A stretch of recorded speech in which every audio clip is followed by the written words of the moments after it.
Greetings and salutations, this is Rick. I do hope you're having a great day. It's been a long time, hasn't it? I think it's over 4 months where I haven't made a video. So come on, let's go and make one. Beautiful day outside. I was actually going to set up in the van and go for a drive, but I'm actually waiting on 2 quite important deliveries, so I've got to stay in. So I thought I'd just grab the camera, dust it off, big thick layer of dust all over it, and make a video in here. And I'll probably be doing bits and pieces, showing you a few bits and things that I've been up to, and maybe even jump into VR as well and have a little chat in there. So let's get on with it and see how it turns out. So I haven't really been up to much over the last 4 months, just kind of plodding on with life, getting on with life like you do. Nothing really exciting to sort of report. I mean, I have been doing a few little bits and pieces around the house, but the general feeling behind not making videos is I don't know, the world's in a weird place at the moment, and I'm generally sort of not feeling that inspired to pick up the camera. I haven't felt inspired for quite a while. Even though, I've done a couple of camping trips as well when I should have, I actually took video equipment with me, but that inspiration to pick up the camera just wasn't there. And I think a part of that could be to do with my own mind. I'm sort of got this slight, I'm not going to say perfectionist, but I've got this finicky mind that every time I put a video together, I feel like it needs to be, bigger and better and much more amazing than the previous one. And I've been going along with this attitude of I've always run out of, I've reached my peak and I can't really sort of push beyond it. But I got a bit of a kick up the bum the other day from a good friend of mine, who basically said, you don't need to think like that. It's more a question of people like to see a little slice of normality, and Rick Van Man tends to be almost like an antidote for the craziness that's going on at the moment. He actually pointed something out to me the other day. He said, if you type in, just purely for example, floods in Melbourne. In the old days of YouTube, you would get pages and pages of normal, everyday people like myself, get pages and pages of Joe Blogs with his little camera running around showing you the floods in Melbourne. This is what's happened to my street. This is what's happened to my house. This is what's happening in the local town. And that was always the spirit of YouTube. And nowadays, if you type in, and I actually did it while I was on the phone to him, I actually did it. I typed in floods in Melbourne. Actually, it might have been might not have been Melbourne, but it was floods in somewhere. And every single item, every single video on YouTube that was being recommended was a news channel, and it was all corporate media. And that sums up quite nicely how my brain's working at the moment. I feel like my thought processes and my thinking is being hijacked by this corporate media, by this messaging, by this almost like indoctrination into this, getting everybody in the world to think in the same way. And it's really grating and it's really going against me. So I took my friend's advice, and even though this video might not be as good as any other videos that I've done, I'm going to try to be the antidote to this push for messaging with a bit of normality, like a little person's, a little person's life, just silly little things that are happening in his life that have absolutely nothing to do with this crazy world out there. And so that, just changing that mindset really helped me to pick up the camera again and say, yeah, go on, let's just make just grab the camera, have a little natter about nothing, but just try to bring back a little bit of normality. I mean, what my friend was trying to explain is that can be quite comforting to people, just seeing what they've always known as normal, a bit of normality rather than all the everything being unprecedented at the moment. So here I am.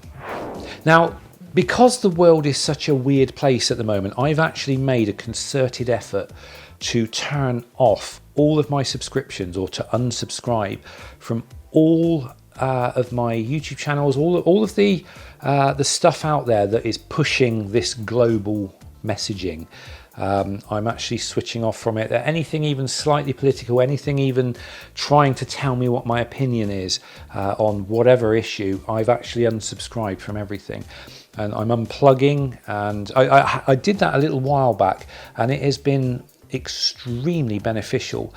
And you know, at the moment there seems to be this push to put everybody in a state of fear and keep everyone in a state of fear. It's probably because we're more easily controlled when we're in a constant state of fear and anxiety. And I've actually hit the off switch. That's the last thing they want me to do, is hit the off switch for that constant drip feed of fear. And I tell you, it has done me the world of good.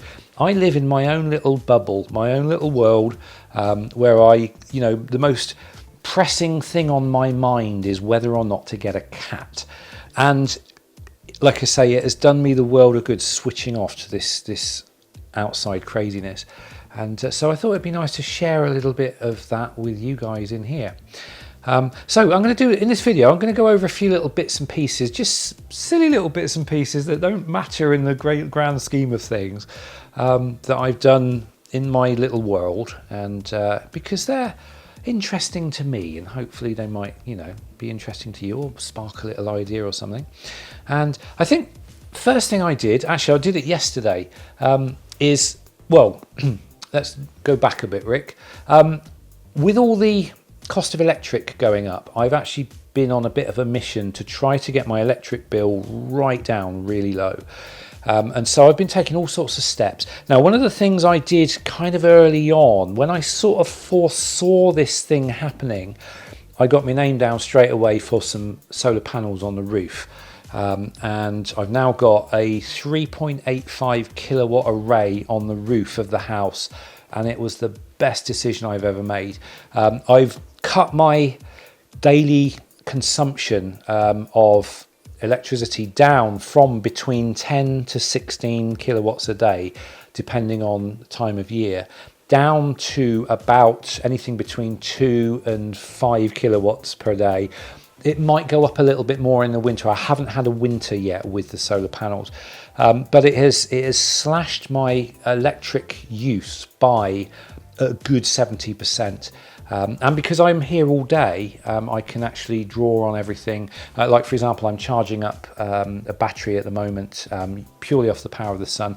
Yesterday, I cooked my dinner on the power of the sun. I've got a little grill, and it's like an indoor grill, and I was able to fire that up and cook a steak on it.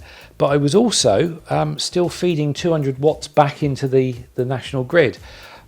So that was, I'm sure I've done that before in the past, but that was the first time I'd noticed it yesterday, which was really good. But another thing I've done, and let me grab the camera and I'll show you.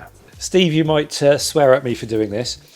I got rid of my oven. My big oven here is now sat in my hallway, waiting to be collected. And the reason I got rid of that oven is it's because it was never used. I haven't used that oven for about at least 2 years, apart from maybe when Steve and Michelle were here. But the only oven I ever use is like a little countertop oven. So I took out the oven, put in some shelving, and I've got my little countertop oven there, and that will be more than adequate for anything I need.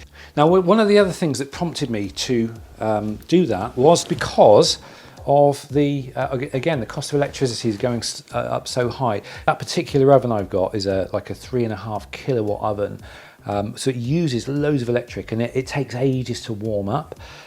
So that little desktop oven or little countertop oven does everything I need it to do, and it's like costs half the electric to run it. So moving forward, it just kind of seemed like a good idea. And worst case scenario, if I absolutely regret getting rid of the oven, then I can always get another one. But for now, I think that was a really good move, and it's really helped with the electric bills. Now, another thing I did for getting my electric bills down was I did an audit of the entire house. I can't remember if I said this on my last video. I'm pretty sure I didn't. But I got a little plug that tells you exactly how much electric everything is using. I also got a little thing connected to my meter which tells me real time how much power I'm drawing from the grid. And I went around the whole house, all the electric plugs, everything, to find out exactly how much electricity was being used by everything that I had plugged in. And just by switching off lots of things, like for example the microwave, I only ever switch that on at the wall when I'm going to use it, and I use it, I don't know, 2 or 3 times a week. So for the rest of the time it's switched off because it was drawing. It was between, I think it's like between 5 and 10 watts per hour. And then when you start adding that up into, you know, like over the course of the month, that translates as several pounds per month just by having that plugged in. The same goes for my like speaker systems on the wall. That was drawing about, I can't remember now, it was about 15 watts an hour. And when I multiplied that, I mean, I can do it now. If something's drawing 15 watts per hour, which seems like nothing, let's just pull a calculator up. So you're looking at 15 watts per hour per day. So you times that by 24 hours. 24. So that's 360 watts per day. Okay, times that by 31 days in a month. All right, that's 11 kilowatts per, sorry, 11,000, yeah, 11.1 kilowatts per month. Times that by, I think it's 30p a kilowatt now. And it's costing me, just to leave these speakers on, it's costing me £3.38 a month. Now, even though that doesn't sound like a lot, when you add that to the microwave, which was another £2, and then you start looking into like these little plugs that are connected to She Who Should Not Be Named, they're all taking about 5 or 6 watts each. And I had like, you know, I've got about 10 or 12 of those plugs plugged in everywhere. It really started adding up over the course of the month. And by just switching everything off, and I still have some things on, like for example the little voice activated plugs and things, I've saved a lot of money on my electric bill. So maybe I'll do a video on it, because obviously it's a really popular thing at the moment, is trying to save electric because the electric bills are going up so high. Yeah, so that's been a little bit of a quest that I've been on.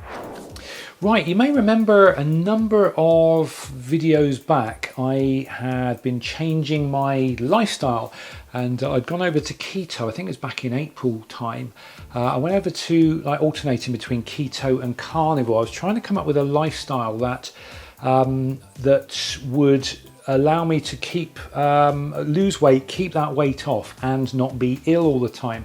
And I'm currently on, I can tell you now, we're Thursday, 1, 2, 3, 4, 5. I'm currently now on day 76 of the carnivore diet. I call it diet, but it's not a diet. It's a lifestyle change, a permanent lifestyle change. I have, for the last 76 days, only eaten meat. I've taken all vegetable or plant matter out of my diet, and I'm practically living on just like ribeye steaks every day. What's happened is all of my health issues have gone away, including the anxiety. I used to be an anxiety sufferer. I had a diagnosed generalized anxiety disorder, and it was a big part of my life. And since I've gone over to just eating meat, and I mean, like the keto helped, but since eating just meat and no vegetables, having no plant materials in my life, there is a calmness that was never there before, and it's amazing. And you know, I've had all these other like digestive issues and stuff like that. They've all gone away, and it means my world has opened up. I've suddenly got a bit of a life back. And I mean, before I used to be quite agoraphobic, and I was, you know, practically a prisoner in my own home. But nowadays, if I want to go out anywhere, I can just do it without having to think too much about it. I don't have to plan ahead with military precision, which was what was happening before. If I needed to go anywhere, I wanted to go out anywhere, I would have to plan, hours, days, even weeks in advance to, sort of make it possible. And that's one of the reasons why a lot of my later videos over the last few years have generally been from indoors and from home, because going out was becoming more and more of a chore. These days, I don't go out much because I don't have to. I've got no reason to, which is probably not a good thing. I kind of need more reasons to kind of leave the house and go out, but I can do if I want to without even thinking about it, which is really good. Like I say, the health benefits have been phenomenal. I mean, I'm sleeping like a baby. I have zero in the way of acid reflux or anything like that, which I used to get a lot of. My energy levels are absolutely rock steady right through the day. I don't get that sort of mid-afternoon crash that I used to get. And I'm sort of wake up in the morning. I don't need as much sleep, although I am I am oversleeping, and there's a reason for that. I'll say that in a minute. But I don't need as much sleep. I can get by quite happily on 5 or 6 hours, and like I say, my energy levels are rock solid right through the day. Get up in the morning, wide awake, get on with my life, and then come about sort of 11, 12 o'clock at night, then I'll start thinking, yeah, it's time for bed. I'm starting to get tired. But for the rest of the day, rock solid energy. It's really quite bizarre. When I first started this back in April, May time, I lost about 2 stone. I haven't lost any more. For some reason, my weight sort of has generally kind of locked off, and personally I still think I'm a little bit overweight. Still got a little bit more to lose, so it's going to be a case of tweaking what it is I'm doing. But I haven't put anything back on again, and that's the key. I always found whenever I got involved with like eating the junk food and the carbohydrates and everything, I would put weight on and I would be constantly overweight. But since just purely eating meat, that hasn't happened, and my weight has been much better for me. And I've just never felt healthier. It's really bizarre, because what I'm doing goes against all conventional wisdom. Everything we've been told is the right thing to do, eat your greens and all the rest of it. I've completely disregarded that. I've gone outside of the mainstream, if you like. I've done something a little bit far out there, and it has completely fixed everything.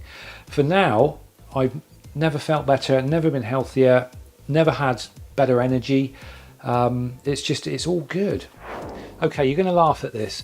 I bought some new curtains for my bedroom, and they are so thick and so dense, no light escapes them. It is so dark in here without the lights on, you won't believe it. Now, before I had these kind of cream coloured curtains, and they would let all the light through.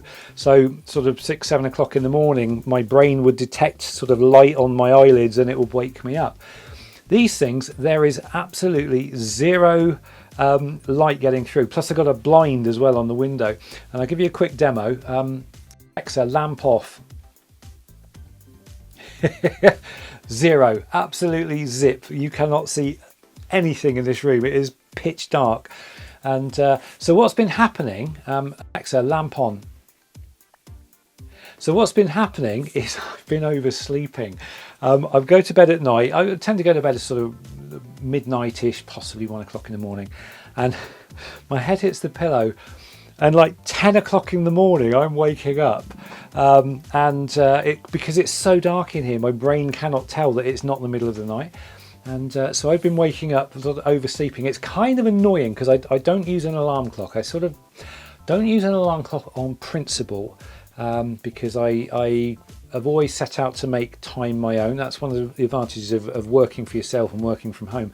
But obviously it's a disadvantage if you're not waking up till 10 o'clock in the morning. There's not every morning, but it's probably once or twice a week I will oversleep like crazy. But it's kind of fun. I quite enjoy it. So there we go. That is it. That's this little video after 5 months of absence. I do apologise for the lack of videos. It's I think this change of attitude I've had has really helped to kind of get me back in the saddle. And I've got to say a huge thanks to my good friend who really helped me kind of get back in the saddle, and they've actually helped with this video as well. There was an earlier version of this video and it wasn't sitting right, so we kind of sat down and watched it, and hopefully this version is a lot better than the other one. But yeah, I do want to say a big thank you. I'm not going to name you, you know who you are, and because you told me not to name you, but you know who you are, and you have helped me out a lot more than you think with this video and kind of getting back in the saddle as well. So much appreciated. So yeah, I think rather than like before, I was always of a mindset where it's like, if I'm going to make a video, it has to be on a thing. You know, it has to be about a thing. But I think just general video logging, if I can get back into that again, even if it's just talking about, you know, nonsense and mundane stuff that really doesn't sort of matter, I think that'll be good for me, hopefully good for you guys as well, if it means that you're sort of getting away from the craziness for a little while. If it means I've got to make video logs to create a distraction from the craziness, I think that's a role that I'm happy to step up and adopt. But whatever you think, let me know in the notes below what you think of this idea. And also the VR thing, I did want to do a tour of VR Chat, which is this amazing collection of all these different virtual reality worlds. Now, originally I was going to include some of that in this video, but it wasn't working for whatever reason. But if you would like to see a tour of virtual reality worlds from this one particular group of worlds, then let me know in the notes below and I'll do it as a separate video. But other than that, hopefully I can get on and start doing some more like personal video logs, if nothing else. I have got a camping trip coming up soon, so hopefully we'll get the camera out for that as well. But there we go. Anyway, so that is it from me. Thank you for watching. Have a great rest of the day, and I will see you in the next video, which hopefully will be less than 5 months away. Until then, thanks for watching and take care.